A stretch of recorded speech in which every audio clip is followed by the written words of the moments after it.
Hey everybody, we are back again for another 2021-2022 season preview.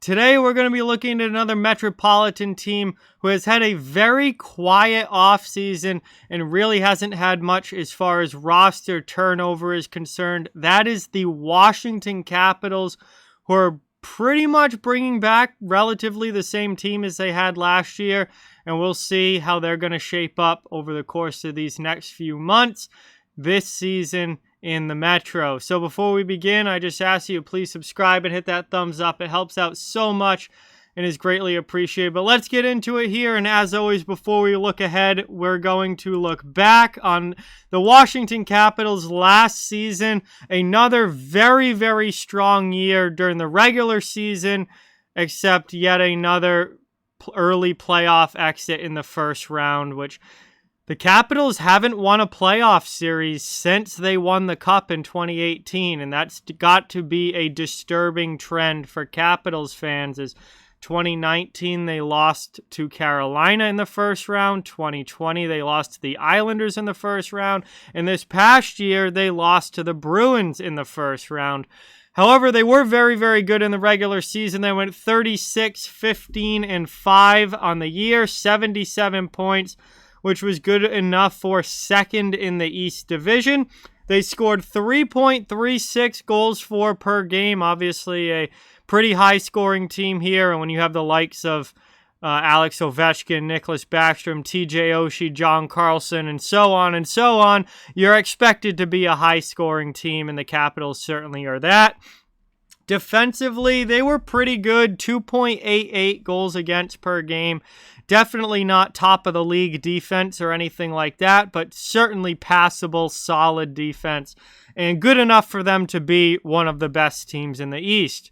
Their power play is absolutely lethal, and again, when you have the guys out there on the power play that they do, you would expect it to be, and it definitely was last year. 24.8% on the power play. They almost scored 1 out of every 4 power plays, which in the NHL, that is a very, very high number. And their penalty kill was also very, very good. This was a great team on special teams all around last year. 84% on the penalty kill, which obviously is a number that you like to see. So, very good team last year in the regular season.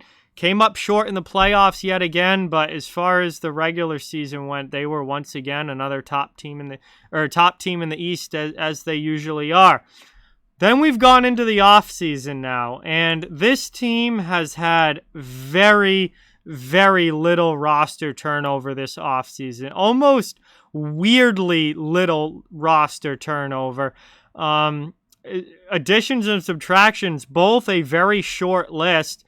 Not a lot of major players on either list here. We'll start with the subtractions because that's where I guess at least a couple actual NHL guys are gone. Zdeno Chara, unrestricted free agent. Now, he has not signed anywhere else, so I guess it's not impossible that he could come back to Washington, but as of now, he's still an unrestricted free agent. I personally think that Chara is retiring and that he's done, and I do think that if he was going back to Washington, that would have happened already. But I guess until there's an official word, you can't rule anything out there. But as of now, Zdeno Chara will not be on the Capitals this season. And Michael Raffl, who they picked up at the trade deadline last year from Philadelphia, was also not re-signed. So he will not be back in Washington as of now. So those are really the 2 NHL guys that are gone for the Capitals, and they're both depth players. Chara, at this point, a depth defenseman, and Raffl was a bottom 6 forward picked up at the deadline. So not any major losses for the Capitals. Goaltender Craig Anderson, who was kind of their third goalie last year, also left in free agency. He's now in Buffalo. Forward Daniel Carr is gone, and defenseman Paul Ledoux. Both of them were, depth players that you were only going to see on a call-up basis. But really not that much missing as far as the regular lineup for the Capitals. And they didn't really add anything to it either. Their only additions this offseason were very much depth pieces. Defenseman Matt Irwin, he's a veteran guy. He's been around. Definitely won't be in the top 6 for the Capitals. We'll see if he earns the number 7 defenseman job or if someone else takes it. But Dylan McIlrath kind of in a similar boat where, he has played some NHL games in his career, but for the most part has been an AHL defenseman.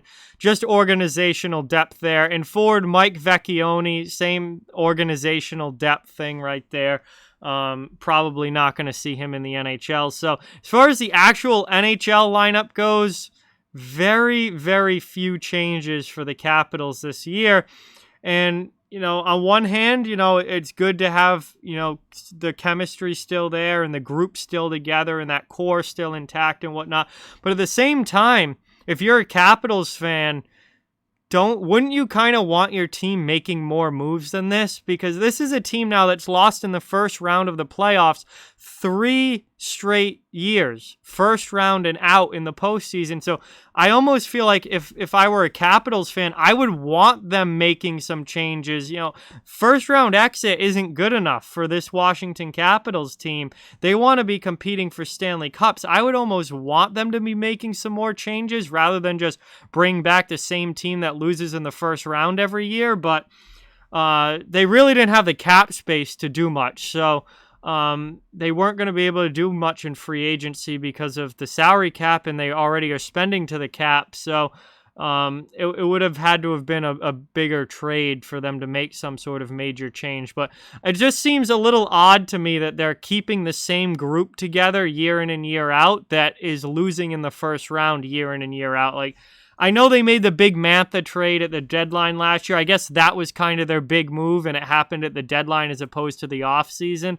But it seems like they should be trying to change things up a little bit and trying to make a deeper run than what they've been able to. But clearly they, at least maybe to a fault, really do believe in this group. And now we're going to take a look at my projected roster for the Washington Capitals. And this is what I think it will be their roster come opening night. However, as far as some of the depth spots, most of this roster I think is pretty well set.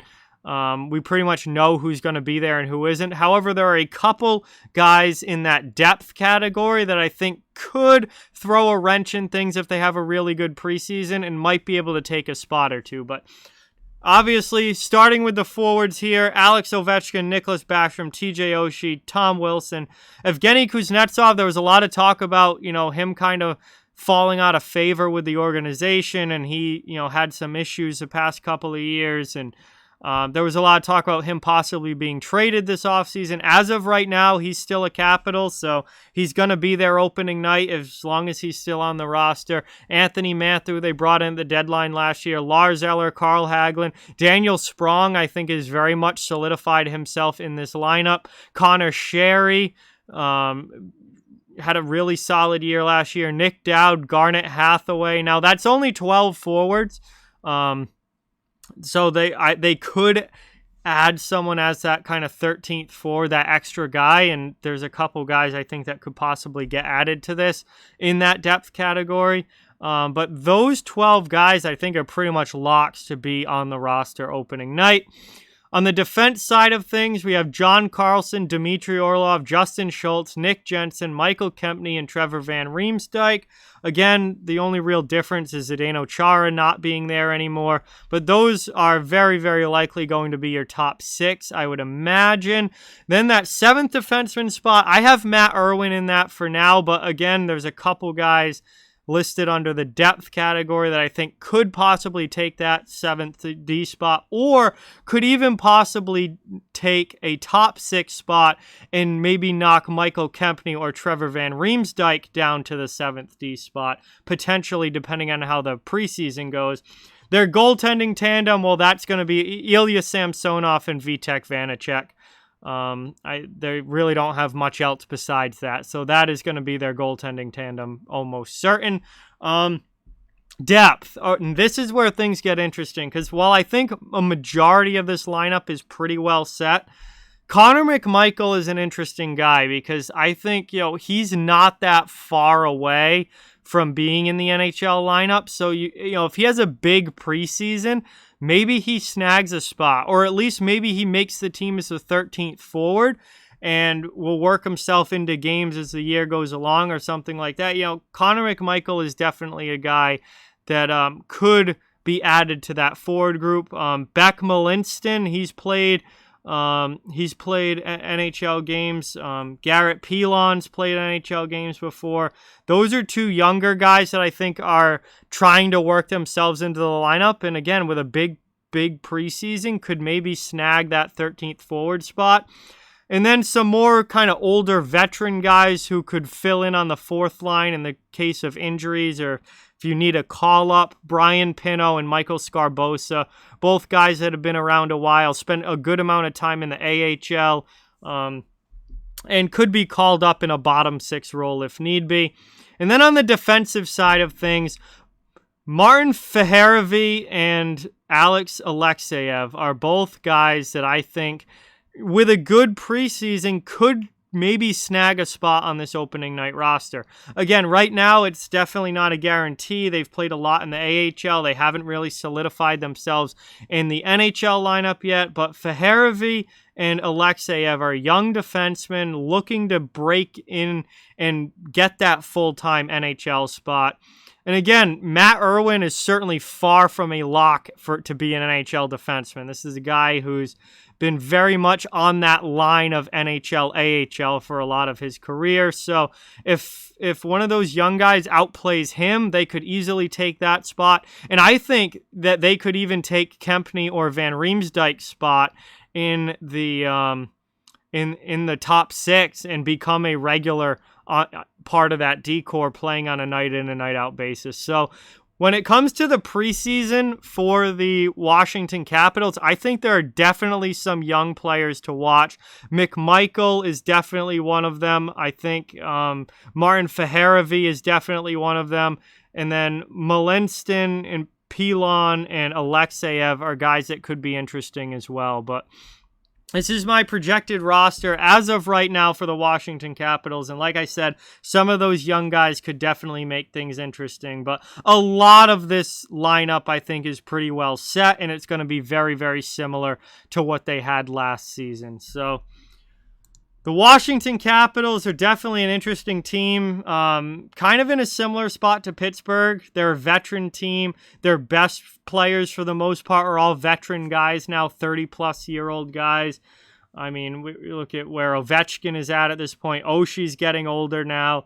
Nicholas Backstrom is getting a little bit older now. John Carlson on the back end is over 30. So they're a veteran team. And similar to Pittsburgh, I think they're a team that a lot of people are kind of wondering, like, when's the fall off going to be?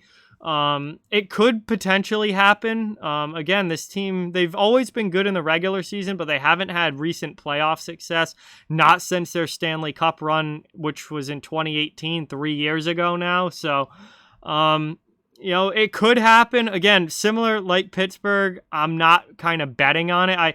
I think it's going to be really hard to pinpoint exactly when things are going to kind of take a step back for those two teams. And I'm not going to go out on a limb and bet on it happening. I haven't seen any signs of them not being a playoff level team yet, but at some point it's going to happen. We just don't know when. I don't think it's going to be this year. I still think this is a playoff level team. But they do play in a very difficult division, and I do have some questions about that goaltending. Samsonov has had a lot of availability issues. He's been a good goaltender when he's healthy and when he's in the lineup, but he had a lot of COVID issues last year. He's had injury issues in the past as well. So there's some availability problems there with Samsonov. And then Vanacek, played great last season. Can he do that again? He kind of overachieved, or at least he seemed like he overachieved and was better than what a lot of people expected him to be last year. is he going to be able to stay at that level and play that way for a full season again? That's going to be an interesting thing. So I do have questions about this Capitals team, but until they give me a real reason to doubt them, at least in the regular season, I'm not going to doubt them in the regular season. They should be a playoff team, and in a very tough division, they'll be right in the thick of it with everyone else in the Metro. But with that, like, comment, share, subscribe, follow on social media. All those links are down in the description. If you'd like to further support the channel, our merch store, membership, and donation links are down in the description as well. Keep spreading the word about this channel. Let's keep this thing growing. Thank you so much for watching. Hope you enjoyed the video, and I'll talk to you guys soon.